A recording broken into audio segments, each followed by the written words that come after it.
T'as choisi ton arbre? Oui. C'est quoi alors? Un arbre de Judée. C'est un arbre de juillet, tout à fait. Allez, vas-y, mets-le dans le trou.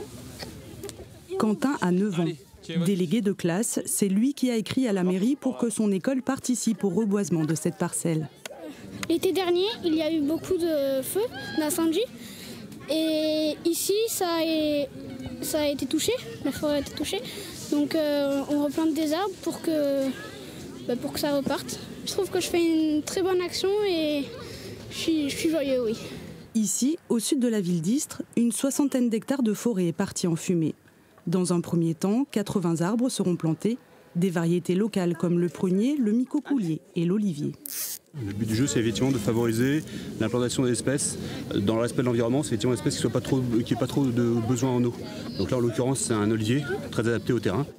Cette opération de reboisement fait partie du programme nommé Istres propre et durable. Depuis 9 ans, la commune mène toute une série d'actions éco-citoyennes. Des plantations, de la biodiversité, on sera sur les économies d'énergie, sur les éco-gestes, on sera sur les déplacements doux, on sera sur la faune, on sera sur la flore, le plan communal de désherbage. Voilà tous les aspects aujourd'hui qui font que Istres grandit pour être au niveau des attentes de ses administrés.